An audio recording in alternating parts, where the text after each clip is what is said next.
Regional ring road అనేది ఒక మహాయజ్ఞంలా మారి రేవంత్ రెడ్డి సర్కార్కి పెను సవాలుగా మారినటువంటి నేపథ్యంలో అసలు ఈ రీజనల్ రింగ్ రోడ్లో ఏ ఏ ప్రాంతాలలో మనం ఇన్వెస్ట్ చేస్తే ఎంత లాభం వచ్చే అవకాశం ఉంది అనేది మనం విశ్లేషణ చేసుకునేటువంటి ప్రయత్నం చేద్దాం. ప్రస్తుతం మనతో పాటు ఉన్నారు ప్రముఖ రియల్ ఎస్టేట్ ఎక్స్పర్ట్ శ్రవంతి గారు. మేడంతో మాట్లాడదాం. శ్రవంతి గారు నమస్తే అండి. నమస్తే కృష్ణ గారు.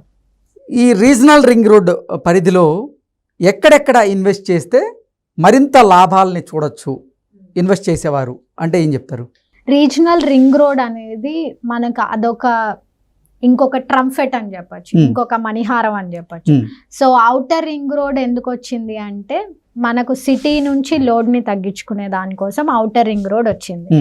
రీజనల్ రింగ్ రోడ్ వచ్చేసరికి డిస్ట్రిక్ట్స్ నుంచి సిటీకి కనెక్ట్ అయ్యే ప్లేసెస్లో నుంచి more access towards the city, అంటే ఔటర్ రింగ్ రోడ్ మధ్య లోడ్ తగ్గించడం కోసం వచ్చింది రీజనల్ రింగ్ రోడ్. సో దీన్ని 2 parts గా చేశారు, ఒకటి నార్త్ అండ్ సదర్న్ పార్ట్ అన్నమాట. సో ఇది మనకు గత ప్రపోజ్డ్ 5 years బ్యాక్ నుంచి కూడా రీజనల్ రింగ్ రోడ్ సర్వేలు అనేవి జరుగుతూ వచ్చాయి. అలైన్మెంట్స్ కూడా ప్రోగ్రెస్ అవుతున్న టైంలో మనకు కొత్త గవర్నమెంట్ వచ్చింది అనమాట. సో రీజనల్ రింగ్ రోడ్ అనేది మీకు ఏం చెప్పాను, డిస్ట్రిక్ట్స్ నుంచి సిటీలోకి వచ్చే లోడ్ అన్నమాట. అసలు ఈ రీజనల్ రింగ్ రోడ్ అనేది ఏ ఏ డిస్ట్రిక్ట్స్ ని ఏ ఏ ప్రాంతాలని కనెక్ట్ చేస్తుంది అసలు? So south and north part తీసుకుంటే మనకేంటంటే ఈ సౌత్ పార్ట్ తీసుకున్నట్లయితే మనకేంటంటే Choutuppal to Sangareddy, whereas north part తీసుకున్నట్లయితే కంది, ఇటు సైడ్ అంటే ముంబై హైవే తీసుకున్నాం. సో ఇటు సర్కంఫరెన్స్ చేసుకుంటూ మనకు రీజనల్ రింగ్ రోడ్ అనేది ఫస్ట్ ఫేజ్ లో 340 kilometers ఆఫ్ సర్కంఫరెన్స్ అనేది ఫామ్ అవుతుంది అనమాట. సో ఇందులో మనకు we have so many villages, ఎందుకంటే this map totally different with more than మనకి ఇప్పుడు జిహెచ్ఎంసి పరిధి ఎంత ఉందో అంత ఇంకొక ఫోల్డబుల్ అయ్యే అంత villages are getting connected with this regional ring road అన్నమాట. కాకపోతే ఔటర్ రింగ్ రోడ్ ఉన్నప్పుడు ఇన్వెస్ట్మెంట్ చేయమంటే చేశారు ఎవరైనా? అది వచ్చినప్పుడు చూద్దాం అన్నారు. ఇప్పుడు ఇన్వెస్ట్మెంట్ ఎక్కడ చేయాలి అంటే ఔటర్ రింగ్ రోడ్ కి రీజనల్ రింగ్ రోడ్ కి మధ్యలో చేయాలి. ఎగ్జిట్ పాయింట్స్ చేయాలి, hot spots. Those are called the hot spots అన్నమాట. సో ఔటర్ రింగ్ రోడ్ అయిపోయింది, మీరు చేయలేరు అనుకుందాం. Within the HMDA limits సగటు సామాన్యుడికి అందుబాటులో లేదనుకుందాం. Regional ring road exit points on both southern part and northern part ని బేస్ చేసుకొని ఇన్వెస్ట్మెంట్స్ చేయండి. ఓకే, ఏ రేంజ్ లో ఉన్నాయి ఇన్వెస్ట్మెంట్స్? హాట్ స్పాట్స్ లో అలాగే అంటే మీరు ఔటర్ రింగ్ రోడ్ ని అలాగే రీజనల్ రింగ్ రోడ్ ని కనెక్ట్ చేసేటువంటి ప్రాంతం ఏదైతే ఉందో అక్కడ ఇప్పుడు మార్కెట్ వాల్యూ ఎలా ఉంది? సో ఇప్పుడు మీరు తీసుకున్నట్లయితే north is already high on the price ranges. Northern part of this regional ring road portion is high on the price ranges. ఇప్పుడు కాదు, ఇది ప్రపోజ్డ్ ఉన్నప్పటి నుంచి ఉంది. ఎందుకు అంటే this area is very accessible to outer ring road. కొన్ని areas ఇప్పుడు మనకి చేవెళ్ళ కూడా వస్తుంది రీజనల్ రింగ్ రోడ్ ప్రపోజ్ లో, కానీ చేవెళ్ళ మనకు అతి దగ్గరగా ఉన్న ప్రదేశం. కానీ చేవెళ్ళలో మనకు హెచ్ఎండిఏ లిమిట్స్ ఉండవు, రెసిడెన్షియల్ ఉండదు. చేవెళ్ళ ఏంటి 111 జీవోలో చాలా వరకు ఏరియాస్ ఉంటాయి, బట్ ప్రైస్ రేంజెస్ ఎక్కువ ఉంటాయి. ఓకే, అక్కడ మీరు 200 square yards కొనలేరు, ఏకర్స్ ఆఫ్ ల్యాండ్ కొనాలి. అలాగే మీరు సంగారెడ్డి తీసుకోండి, అది ఆల్రెడీ డెవలప్డ్ ఏరియా. అక్కడ మీరు డిటిసిపి ఉంటాయి, హెచ్ఎండిఏ కూడా ఉంటాయి. డిటిసిపి స్టార్టింగ్ ఫ్రమ్ 15,000-18,000 నుంచి ఉంటాయి, హెచ్ఎండిఏ మీకు 45,000 rupees నుంచి కూడా మీకు అవైలబిలిటీలో ఉంటాయి అన్నమాట. సో మీరు ఈ ఏరియాస్ లో ఇన్వెస్ట్ చేయాలనుకున్నప్పుడు there are certain places like Balanagar exit point ఒకటి, బెంగళూరు హైవేలో ఎగ్జిట్ పాయింట్ మన రీజనల్ రింగ్ రోడ్ కి, అండ్ ప్రజ్ఞాపూర్, తర్వాత నందికంది, చౌటుప్పల్, సంగారెడ్డి, వికారాబాద్, చేవెళ్ళ, మెహతబ్ ఖాన్ గూడ, ఇలా కొన్ని ఒక circumference of 12 villages are available for the investments with a price range that where if you have at least 20,000 rupees per square yard మీరు ఇన్వెస్ట్ చేయగలుగుతారు. ఓకే, మీరు చెప్పిన ఈ ప్రాంతాలు ఏవైతే ఉన్నాయో ఆ ప్రాంతాల్లో కూడా 10 ప్రాంతాలు చెప్పారు. ఆ 10 ప్రాంతాల్లో మెయిన్ గా ఎక్కడ ఇన్వెస్ట్ చేస్తే ఎక్కువ లాభాలు వచ్చే అవకాశం ఉందండి? ఎక్కువగా మీరు ఇఫ్ యూ వాంట్ మీరు సదర్న్ పార్ట్ లోకి వెళ్ళినప్పుడు మీరు బాల్నగర్ ఎగ్జిట్ పాయింట్ చూస్ చేసుకోండి. అది చాలా organic growth. Okay. Organic area. ఎందుకంటే ఆ ఏరియాలో మీకు అలైన్మెంట్ తీసుకున్నట్లయితే, రీజనల్ రింగ్ రోడ్ అలైన్మెంట్ తీసుకున్నట్లయితే, బాల్నగర్ బెంగళూరు హైవే బాల్నగర్కి ఎగ్జిట్ పాయింట్ ఉంది అక్కడ. అంటే ఇప్పుడు మనం ఎట్లయితే మై హోమ్ అవతార్ నార్సింగికి వెళ్ళేటప్పుడు ఎట్లయితే మనకు సైడ్ బై డౌన్ పాయింట్ ఎలా అయితే ఉందో, రేపు పొద్దున మనకు అలాంటి యాక్సెసిబిలిటీ అక్కడ స్టార్ట్ అవుతుంది. ఓకే. సో మీరు ఎప్పుడైనా సరే సిటీలో ఒకసారి విజువలైజ్ చేసుకోండి, అవుటర్ ద సిటీ ఎలా వస్తుంది అనేది.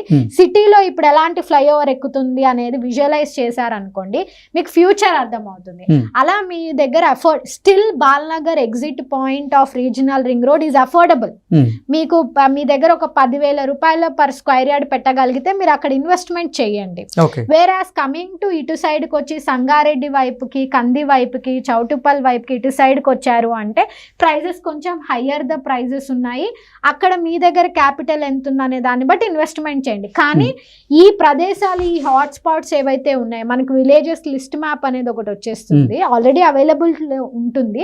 దాన్ని బేస్ చేసుకొని మీరు రింగ్ రోడ్ కి, అవుటర్ రింగ్ రోడ్ కి, రీజనల్ రింగ్ రోడ్ కి మధ్య పాయింట్స్ లో హెచ్ఎండిఏ లిమిట్స్ లో అయితే మీ దగ్గర అబౌవ్ 45,000 ఉంటే go for it per square yard. Less than 20,000 ఉంటే డిటిసిపి లేఅవుట్స్ లో మీరు go for Balnagar. But don't miss the opportunity between these areas, outer ring road and regional ring road. And ఇప్పుడున్న ఈ 2 regions, northern and southern పార్ట్స్లో తీసుకుంటే Pragnapur is like more of high on prices అయిపోయింది. అక్కడ ఇన్వెస్ట్ చేసే స్కోప్ చాలా వరకు తగ్గిపోయింది. But if you can stretch your investment about 25,000 or 45,000 mid range అయితే అక్కడ కూడా ఇన్వెస్ట్మెంట్ చేయొచ్చు. బట్ ఒకటే అండి, ఎక్కడ ఇన్వెస్ట్మెంట్ చేసినా సరే మీరు ఒక నిర్దిష్టమైన ప్రణాళిక ఒకటి ఉండాలి. ఏంటి అంటే ఈ రోజు కాదు, అది down the line 5 to 10 years. అవన్నీ మీకు ఒకరు చెప్తున్నారు, ఒక సో కాల్డ్ రియాలిటర్ మీకు ఎక్స్ప్లెయిన్ చేస్తున్నారంటే go verify the government articles, go see the ఎంతవరకు అది ప్రాస్పెక్ట్ అవుతుంది అనేది చూసుకొని రేడియస్ క్యాలిక్యులేట్ చేసుకొని మీ అంతటా మీరు ఒకసారి ఎక్స్ప్లోర్ చేయండి ఆ ఏరియాస్ని. చేసి మీకు ఫ్యూచర్ ఎలా కనపడుతుంది అనేది ఈ రోజు విజువలైజ్ చేసి ఇన్వెస్ట్మెంట్ చేయండి. ఓకే. గతంతో పోలిస్తే రీజనల్ రింగ్ రోడ్ ఇప్పుడు కొంచెం విస్తరించినటువంటి నేపథ్యంలో ఏ ప్రాంతాల్లో విస్తరించారు? ఇది నార్థన్ పార్ట్ ఇంకొంచెం ప్రొలాంగ్ చేసినట్టున్నారండి. బట్ సర్వే జరగాల్సింది. ఐ థింక్ 2 days బ్యాక్ కూడా మనకు అక్కడ సర్వే అలైన్మెంట్ ఒకసారి చేసినట్టున్నారు. విస్తరించిన ప్రాంతాల్లో కూడా ఇప్పుడు మార్కెట్ వాల్యూ బాగానే ఉందా? లేదండి, అంటే market regional ring road areas already with ఒక సర్టైన్ ప్రైస్ లిమిట్ తో ఉన్నాయి. ఇప్పటి వరకు అయితే ఈ ఎగ్జిస్టింగ్ గవర్నమెంట్ వచ్చాక మనం ప్రైజెస్ హైక్ చూడలేదు. వీళ్ళు తీసుకునే స్టెప్స్ ని బట్టి స్టెబిలైజ్ అయింది. ప్రైజులు పెరగలేదు, స్టెబిలైజ్ అయింది మార్కెట్. స్టాగ్నేషన్ నుంచి స్టెబిలైజ్ అయింది.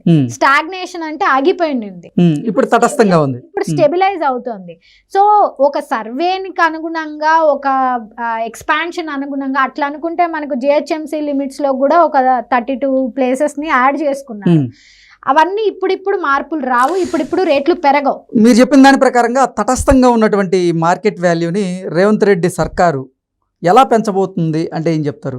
ఓన్లీ ద థింగ్ ఏంటంటే better infrastructure, better roads, better developments, better employment rate ఇవన్నీ పెరిగితే ఆబ్వియస్లీ పీపుల్ ఇక్కడికి మైగ్రేట్ అవుతారు, పీపుల్ ఇక్కడ ఇన్వెస్ట్మెంట్స్ చేయడానికి ఇష్టపడతారు. మనం వాళ్ళకి ఆ ఎకో సిస్టమ్ ని ఇవ్వగలగాలి. ఎడారిలో తీసుకెళ్లి ఎవరినైనా పెడితే ఉంటారా అండి? ఉండలేరు కదా. ఆ ఎడారిలో ఏం క్రియేట్ చేయాలి? వాటర్, ఇల్లు కట్టుకోవడానికి అన్ని రిసోర్సెస్ అన్ని ఇస్తే ఎడారిలో అయినా సరే ఉండగలుగుతారు, లైక్ దుబాయ్ లాగా. సో కాబట్టి as vision 2050 is current governments Revanth Reddy గారిస్ విజన్.